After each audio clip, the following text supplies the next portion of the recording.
सुंदर मुख, हरित वर्णाकेश और दाढ़ी, शीर्ष भुजाएं, विशाल शरीर, ऐरावत जिनकी सवारी है, ऋषि कश्यप जिनके पिता हैं, अदिति जिनकी माता है, शची जिनकी पत्नी है और अग्नि और पूष्ण जिनके भाई हैं, वो है सभी देवताओं के राजा देवराज इंद्र। इंद्र की सौतेली माता का नाम दिति था। अदिति से जन्मे पुत्र आदित्य कहलाए और दिति से उत्पन्न दैत्य। इंद्र को हिंदू धर्म में वैदिक देवता, बौद्ध धर्म में संरक्षक देवता और जैन धर्म में सौधर्म कल्प नामक उच्चतम स्वर्ग के राजा के रूप में माना जाता है। इंद्रदेव सर्वाधिक शक्तिमान है, इसीलिए इन्हें संपूर्ण जगत का एकमात्र शासक और नियंता मानते हैं। सोमरस इंद्र का परम प्रिय पेय पदार्थ है, जिससे उन्हें स्फूर्ति प्राप्त होती है। इंद्र को उग्र स्वभाव का माना जाता है। अपने इसी स्वभाव के कारण इंद्र ने अनेक देवताओं के साथ युद्ध किया, मगर इसके साथ ही वृत्र, अहि, शंबर, रोहिण जैसे असुरों को पराजित कर उनका विनाश भी किया।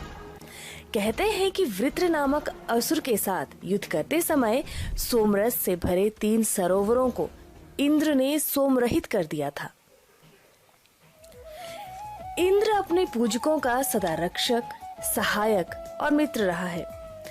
इंद्र को ऋग्वेद का सर्वप्रधान देवता, वर्षा का देवता, अंधकार रूपी दैत्य को दूर करने वाला और आर्यों का देवता कहा जाता है।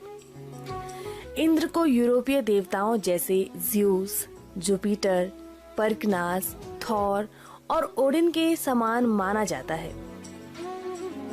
पौराणिक कथाओं में अगर हम झांक कर देखें तो हमें ये ज्ञान प्राप्त होता है कि देवराज इंद्र छलावा करने में माहिर थे, मगर उनके छलावे का भुक्त भोगी कठिन परिस्थितियों से गुजरता था।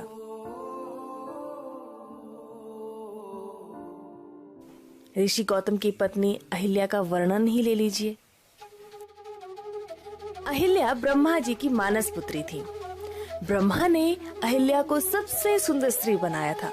उनकी सुंदरता का प्रभाव ऐसा था कि सभी देवता उनसे विवाह करना चाहते थे, मगर ब्रह्मा जी ने ये शर्त रखी कि जो सबसे पहले तीनों लोकों का भ्रमण करेगा उसी से अहिल्या का विवाह किया जाएगा। तो इस मौके को इंद्र हाथ से कैसे जाने देते, क्योंकि इंद्र अहिल्या की सुंदरता से इतना प्रभावित थे कि वो त्रिलोक का सबसे पहले भ्रमण करके अहिल्या को अपनी पत्नी बनाना चाहते थे।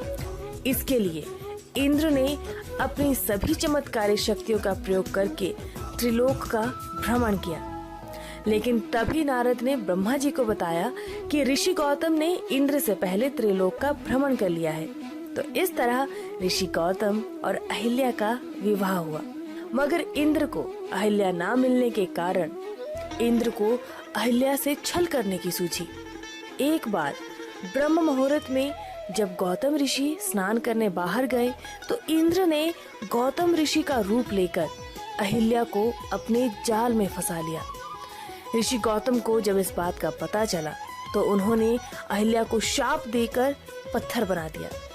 कालांतर में प्रभु श्री राम के चरण स्पर्श द्वारा वे पुनः स्त्री बनी। एक ऐसी ही घटना और है जब इंद्र ने महारथी कर्ण के साथ छल किया। कर्ण बहुत ही दानवीर थे। जो कोई जरूरतमंद उनसे दान मांगता उसे दिल खोल दान देते थे।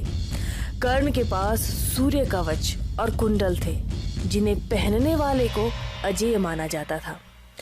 ये कवच और कुंडल सूर्य देवता द्वारा कर्ण को दिए गए थे। महाभारत के युद्ध में पांडवों की जीत सुनिश्चित करने के लिए इंद्र ब्राह्मण रूपी वेश धारण कर कर्ण के समक्ष पहुंचे और दान में उनसे कवच और कुंडल मांग लिए। इसी वजह से कर्ण को युद्ध में हार का सामना करना पड़ा और वो वीर गति को प्राप्त हुए। एक घटना और है जब इंद्र को अपने घमंड के कारण शक्ति विहीन होना पड़ा। एक बार मद में चूर होकर इंद्र ने दुर्वासा ऋषि द्वारा भेंट स्वरूप दिए गए पारिजात पुष्प का अपमान किया, जिस वजह से दुर्वासा ने उन्हें शाप दिया और शक्ति विहीन कर दिया। इंद्र के शक्ति विहीन होते ही स्वर्ग पर असुरों का आधिपत्य हो गया। असुरों को स्वर्ग से खदेड़ने के लिए समुद्र मंथन किया गया और समुद्र मंथन से प्राप्त हुए अमृत को पीकर देवताओं ने असुरों को हरा दिया और पुनः स्वर्ग पर देवराज इंद्र का आधिपत्य हो गया। दोस्तों, हम उम्मीद करते हैं कि आपको आज की ये वीडियो पसंद आई होगी, तो इस वीडियो को लाइक भी करिएगा और हमारे इस चैनल को सब्सक्राइब भी करिएगा। धन्यवाद।